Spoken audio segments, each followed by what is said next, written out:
Start sir आपका चेहरा नहीं आ रहा। बायोडाइवर्सिटी है ना। हम लोग कल की डेट में लिविंग वर्ल्ड की बात कर रहे थे, बायोलॉजी का इंट्रोडक्शन हो गया था। उसके बाद आज जो हम लोग टॉपिक देखना था वो था बायोडाइवर्सिटी। हिंदी में इसको कहते हैं जैव विविधता। जैव विविधता। अच्छा, जैव को अगर 1 मिनट के लिए हटा दे तो हमारे पास बचता क्या है? विविधता। अब विविधता को भी अगर इसमें से ता हटा दे तो क्या बचा? विविध। अब विविध मतलब होता क्या है? विविध मतलब भिन्न भिन्न प्रकार के, यानी कि अलग अलग प्रकार के।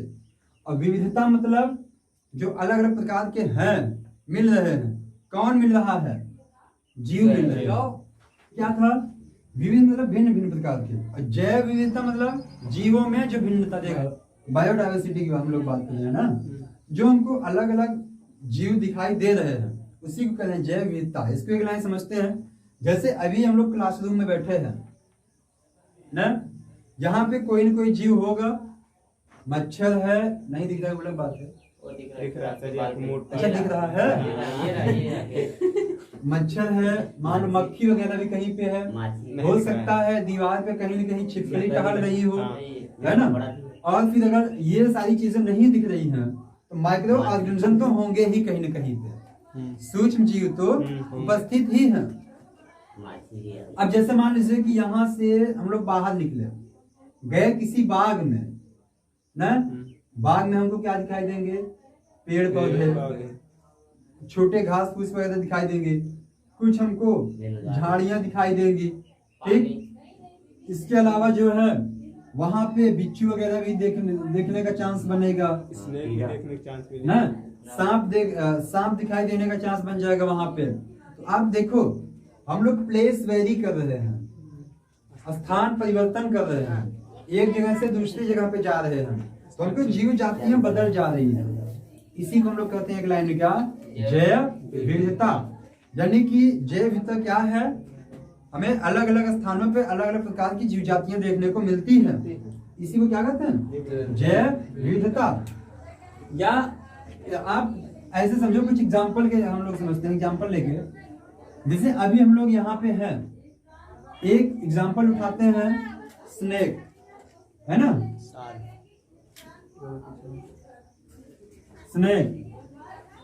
स्नेक मतलब सांप, सर्प। हम लोगों के यहाँ मैक्सिमम कौन से सांप दिखाई देते हैं? कोबरा मान गिर गया, कोबरा तो कम ही दिखाई देता है ना। इसके अलावा जो हम लोगों के यहाँ दिखता है रैट स्नेक, इसको असड़िया कहते हैं। असड़िये है ना, एकदम बड़ा सा पंडोल, जो वाटर वाला होता है, वाटर स्नेक, है ना। ज्यादातर हम लोग यहाँ यही दिखाई देते हैं, ठीक। अब जैसे मान लीजिए कि हम लोग थोड़ा अगर पहाड़ी एरिया के साइड चले जाएं, ये सब हैं तो स्नेक ही। पहाड़ी एरिया की साइड चले गए तो हमको वहां पे मान लो दिखा वाइपर, पिट वाइपर, ठीक, वाइपर, पिट वाइपर, ये सब भी स्नेक की प्रजातियां हैं। या इसके अलावा और जो है, आप देखे होंगे कि एक तो करैत होता है, अपने यहाँ ही दिखता है ना, करैत। करैत जो होता है, इसका जो लॉजिकल नेम होता है, जो करैत होता है, आगे पीछे दोनों मुंह रहता है, ऐसा कुछ नहीं है, दुमुही उसको कहते हैं, गेहुअन हिंदी में कहते हैं। और सबसे बगल वाला सांप वही होता है। लोग कहते हैं कि उसके ना, लोग कहते हैं कि उसको जो है दुई मुंह होता है, लेकिन दो मुंह नहीं होता उसके पास। क्यों नहीं होता? एक ही है ना, ऐसा लोग मानते हैं, लेकिन दोनों तरफ नहीं। उसकी जो पूंछिया होती है, वास्तव में जितने स्नेक होते हैं सिलेंड्रिकल पूंछ होती है ना, लेकिन जो उसकी पूंछ होती है पतली नहीं होती, पीछे के साइड, जैसे आगे की साइड होती है वैसे आगे साइड मुंह होता है ब्लैक ब्लैक, वैसे पीछे की साइड मुंह ही होता है। सबसे सुस्त सांप उसको माना जाता है, सबसे लेजी। अगर आप उसको मान लो यहाँ रूम में इस कॉर्नर पे रख दिए तो उस कॉर्नर पे जाने में 1 साल भी लगा सकता है, 5 साल भी लगा सकता है, इतना सुस्त होता है इस कॉर्नर से इस कॉर्नर पे। इसीलिए देखो, जो लेडीज वगैरह कभी भीख वगैरह मांगने आती है तो वही सांप ली रहती है, क्योंकि उनको पता है तो कुछ करेगा ही नहीं, नाग लग दिखा है, डोलता नहीं ज्यादा, सुस्त है। जैसे तुम लोग एकदम लेजी हो, पढ़ाई मन नहीं करता, वैसे उसका डोले मन नहीं करता है, बैठने का मन करता है। एकदम तुम्हारे जैसा है, तुम्हारे जोड़ है एकदम। तो चलो ठीक है, वाइपर हो गया, पिट वाइपर हो गया। अब इसके अलावा ये करैट हो गया, वो हम लोग अभी जो गेहूं देख लिए। इसके अलावा अगर समुद्र वगैरह में इंटर कर रहे हैं, इतना बड़ा, हाँ समुद्र में इंटर कर रहे हैं, तो वहां पे हमको हाइड्रोफिश देखने को मिलता है। हाइड्रोफिश समुद्र में, ये सांप स्पेसिफिक समुद्र में ही होता है, मेराइन वाटर में प्रेजेंट होता है, और इन सांपों के कई गुना अधिक विषैला ये होता है हाइड्रोफिश। जितने भी स्नेक होते हैं सबकी जो टेल होती है, पूंछ होती है, सिलेंड्रिकल होती है, बेलनाकार होती है, लेकिन इसकी जो पूंछ होती है फ्लिपर लाइक होती है। फ्लिपर मतलब चप्पू के आकार के। चप्पू देखे हो जाने से नैया इसे खेते हैं। पलटा देखे हो, पलटा भाई वाला, हाँ हाँ हाँ, ये वाला तो ऐसे। अब इसकी पूंछ ऐसे होती है, क्यों? क्योंकि जब ऐसे चलेगा इस तरीके से तो पानी के वेग को हटाएगा ज्यादा। जब पानी के वेग को हटाएगा तो इसकी स्पीड बढ़ जाएगी। तो ये हो गया हाइड्रोफिश है। फिर इसके अलावा हम लोग जंगलों की तरफ जाते हैं। जंगल में या अमेज़न वगैरह बहुत भारी भारी जंगलों में चले गए तो वहां पे हमको एक स्नेक भयंकर वाला मिलता है, नाजा हन्ना। हमारे तरह ही खड़ा, इसको लोग किंग कोबरा कहते हैं। कोबरा नहीं, किंग कोबरा कहते हैं। सभी कोबरा का राजा होता है, सभी जो सांपों का राजा होता है ना। और इच्छाधारी नहीं, होता ही नहीं इच्छाधारी और कुछ होता जाता है नहीं। मैं टीवी में जैसे देख लिया है, नागल वाला नगिनियो ना चाहिए दोनों, ये गलत बात है। सब बिल्कुल नहीं होते हैं। नाग मड़ी वड़ी कुछ नहीं होता है। नाजा हन्ना सुनो, अब इसकी जो बात होती है नाजा हन्ना, ये पेड़ों पे रहता है ज्यादातर। ये जो है ज्यादातर पेड़ों पे रहता है। इसकी खास बात ये होती है कि ये हमेशा सामने से वार करता है। और अगली इसकी खास बात ये होती है अपने बॉडी की 1/3 भाग को ऊपर ऐसे हवा में लहरा सकता है। 4 मीटर का है तो इसका 1/3 कितना होगा? 3 मीटर, जो भी हो, हमारा मैथ कमजोर है, उतना ही अपने बॉडी को हवा में ऐसे उठा सकता है। मतलब कि बहुत तेज फन उठाता है, फन होता है इसके भी पास में। तो ये रहा। और आप जंगलों में देखे होंगे या कभी कभी कोई सपेरा लेके आता है। सपेरा को स्नेक चार्मर कहते हैं इंग्लिश में, है ना। अंग्रेजी में इसको सपेरा को स्नेक चार्मर कहते हैं। कोई आप देखे होंगे कुछ सांप ऐसे होते हैं जिनका मुंह थोड़ा ऐसे होता है, तिकोना टाइप का। देखे हो ऐसे? ज्यादातर जंगलों में होता है और ये बहुत तेज अटैक करता है। हाँ, बहुत तेज अटैक करता है ये। तो अब देखो हम लोग सिर्फ सांप के ही बारे में बातचीत कर रहे हैं, है ना। सिर्फ सांप के ही बारे में बातचीत कर रहे हैं। एक स्पीशीज हम लोग लिए, प्लेस वेरी कर रहे हैं, एक स्थान से दूसरे स्थान पे जा रहे हैं। एक चीज उठाए हैं सांप, लेकिन उसमें भी आप देखो कितने जो है डिफरेंसेस दिख रहे हैं, कितना विविधता दिख रही है। यही है हमारी क्या जैव विविधता। हम लोग बात किए थे पहले ही ना कि हमको अलग अलग स्थानों पे अलग प्रकार की जीव जातियां देखने को मिलती हैं। और निकालो और बढ़ेगा। बिल्कुल, इसी क्या कहते हैं जैव विविधता। कहीं पे कम मिलेगा, कहीं पे ज्यादा। अब यही देखो, वही पति उसी में देखो, जलिया में देखो नीलगाय टहल रहा है। हाँ, जलिया में देखो नीलगाय। तो ये क्या है, ये देखो अब सुनो शांत रहो। ये क्या है हमारा जैव विविधता। समझ में आया? जैव विविधता का कॉन्सेप्ट आ गया इसमें में ना। अब यहाँ पे एक बात आवाज आती है कि वर्गीकरण। वर्गीकरण क्या होती है? क्लासिफिकेशन करते हैं। बताओगे कोई? वर्गीकरण, क्लासिफिकेशन, असमानता। हाँ, टीप के मत बताओ, टीप के मत बताओ। क्लासिफिकेशन, आप इसको ऐसे समझते हैं, आपके कोई घर वाले हैं, आप ही हो, गए मार्केट, ठीक है, बाजार गए, बाजार से कुछ सामान लेके आए। जैसे क्या लाए? आलू, चीनी लाए, आलू नहीं लाए, चीनी लाए, चीनी नहीं बस चीनी लाए। इसके अलावा जो है और क्या लाए? तकिया लेके चले आए एक तो खरीद के, हाँ मार्केट में आए थे बिकने, अच्छा लग रहा था, खरीद के लेके चले आए।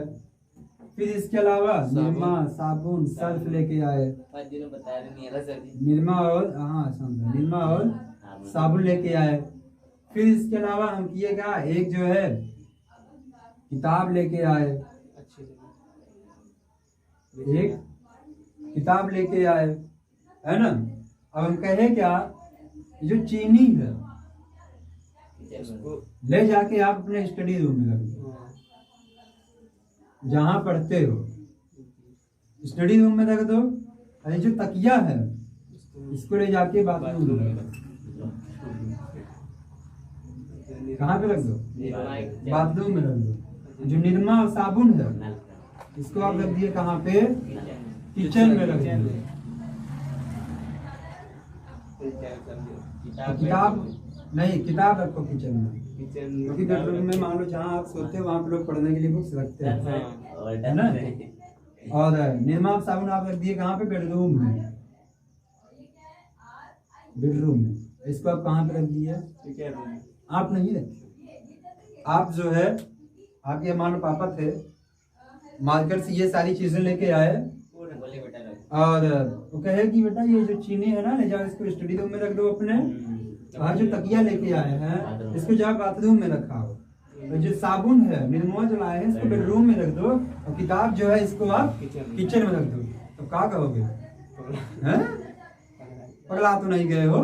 अगर मान लो इतना नहीं फ्रैंक हो तो क्या कहोगे, भाई ये चीनी के मतलब स्टडी रूम कहाँ, तकिया बाथरूम में, मतलब कि साबुन बेडरूम, समझ नहीं आ रहा। किताब से माँ पापा नहीं पढ़े रहेंगे सर जी, धर देंगे उसमें। किचन जो है यहाँ किताब कोई काम नहीं हो, बेडरूम में ना।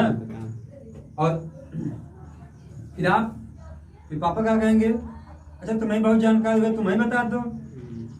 तो आप क्या कहोगे उनको, पापा ये जो चीनी है ना किचन रूम, इसको किचन में होना चाहिए। जो तकिया है ना बेडरूम, कहाँ पे, बेडरूम में होना चाहिए।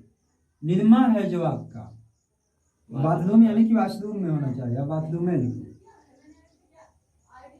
बाथरूम में होनी। बुक आपकी जो है, जो आप लाए हैं इसको स्टडी रूम में होनी चाहिए। अब सही है ना, अब सही है। लेकिन इसके पहले ये जो पिताजी कह रहे थे वो बात गलत कह रहे थे, उल्टा। अब वास्तव में देखा जाए तो क्लासिफिकेशन हमारा यही है, किसी भी चीज को उसकी सही स्थान पे रखना, क्लासिफिकेशन। अब इसको आप और अच्छे से कैसे कहोगे, बायो में कैसे कहोगे, कोई भी ऑर्गेनिज्म है उसके गुणों या अवगुणों के आधार पे या उसकी समानता और असमानता के आधार पे उसको ऐसे जगह पे रखा जाए जिसका लक्षण उससे मिलता जुलता है। अब जैसे मान लीजिए कि एक एग्जांपल ये भी हुआ था ना कि अब जैसे पूरा 9, 10, 11, 12 के बच्चे हैं, एक साथ आप बैठ पढ़ा सकते हो क्या इनको? नहीं पढ़ा सकते। क्यों? क्योंकि अब 9th वाला शुरू करोगे तो 10th, 11, 12 वाले कहेंगे हमको आता नहीं पढ़ेंगे।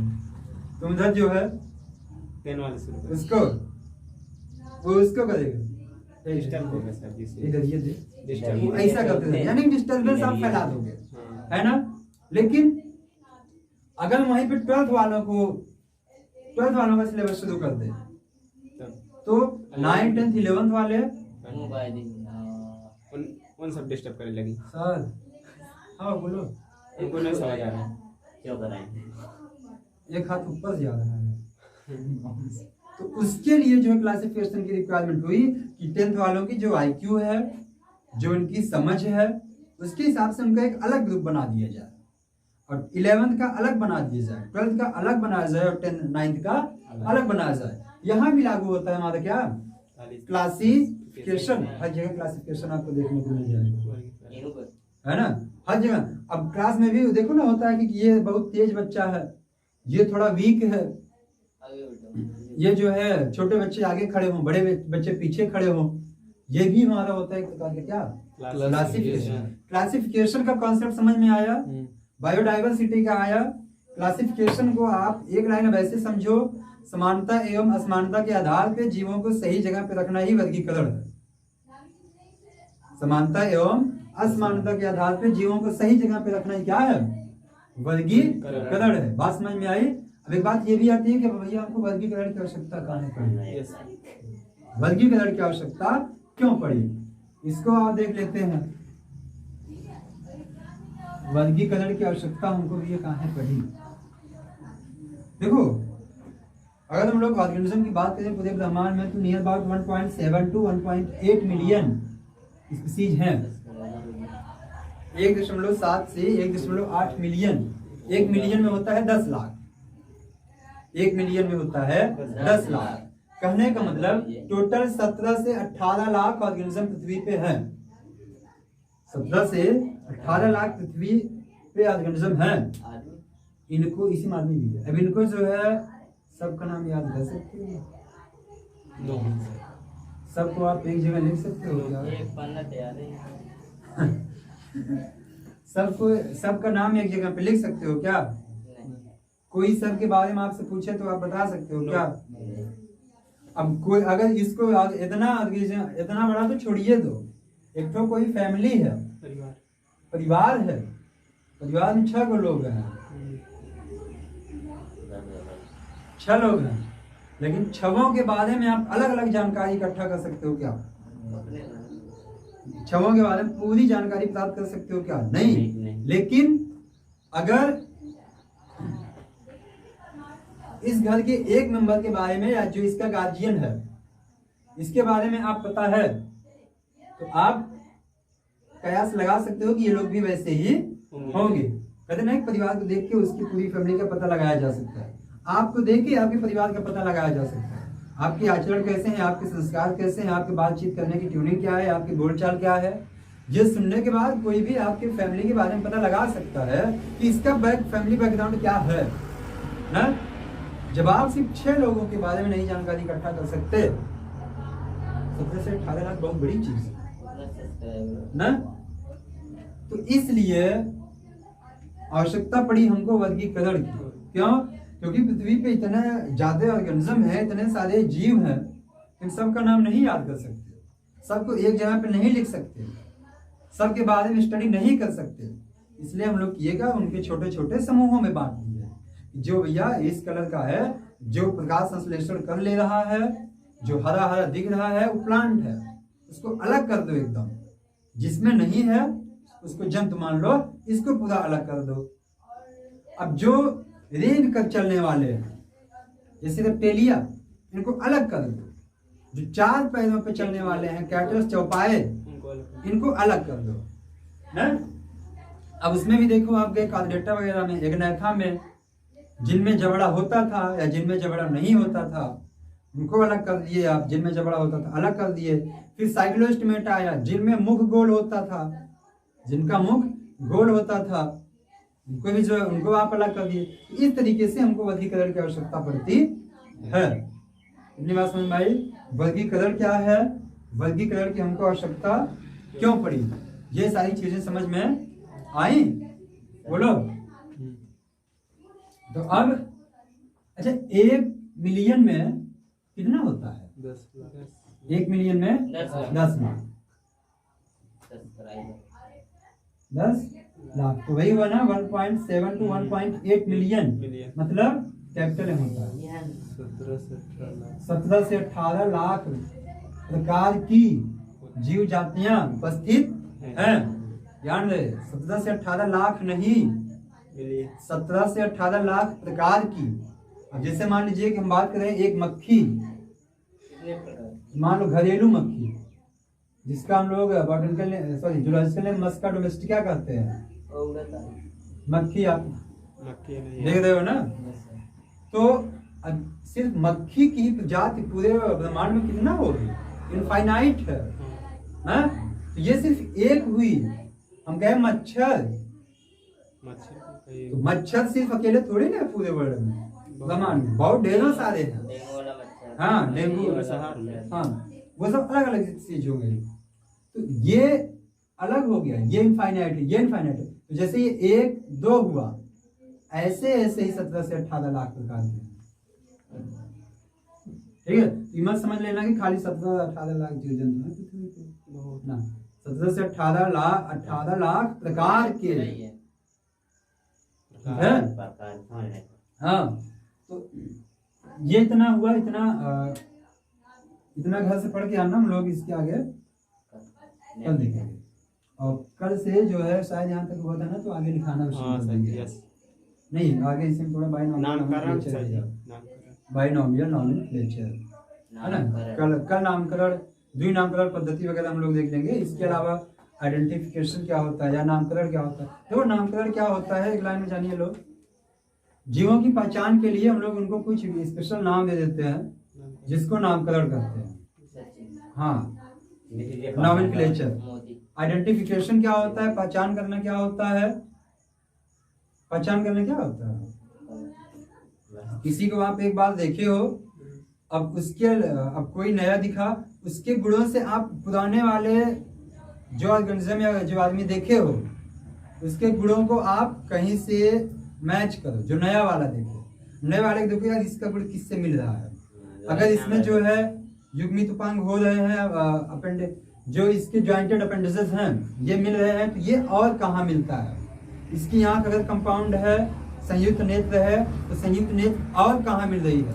यानी कि उसके गुणों को देख देख के और कहीं से मिलाना, ये उसका क्या होता है, बोलो, आइडेंटिफिकेशन, यानी कि उसकी पहचान करना।